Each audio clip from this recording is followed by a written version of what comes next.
خب سلام بچه ها، امروز اومدیم با آموزش گذاشتن پسورد و همچنین یا تغییر دادن پسورد. خب برای اینکه کار انجام بدیم میایم از توی کادر سرچ change your password رو سرچ میکنیم. حالا اینجا از قبل من سرچ کردم، اینجا هستش. چپ کلیک میکنیم روش، وارد تنظیمات میشیم، گزینه پسورد رو انتخاب میکنیم. وقتی انتخاب کردیم چنج رو میزنیم. اینجا اگه پسورد قبلی داشتین وارد میکنین پسوردتون رو، پسوردی که هنوز در حال حاضر دارین، هنوز تغییر پسورد ندارین. پسورد حال حاضرتون رو وارد میکنین. حالا من وارد میکنم پسوردم رو.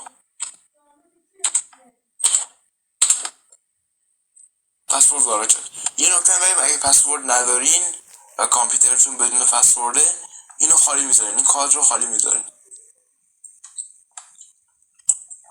حالا من پسورد رو وارد کردم، نکست رو میزنم. اینجا پسوردی که جدید میخوایم بذاریم روی کامپیوتر رو وارد میکنیم.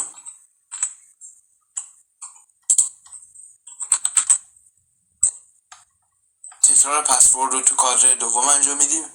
تو کادر سوم میگه یک یادآوری بذار برای پسورد که اگه یادت رفت بتونی از این قابلیت استفاده کنی. دقت کنید که اینجا نمیتونین عینا خود پسورد رو وارد کنین، بلکه باید یک یادآوری باشه و خود پسورد رو نمیشه وارد کرد. خب من یادآوری میزنم.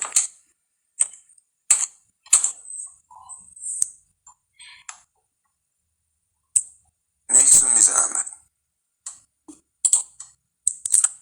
تغییر پسورد انجام شد.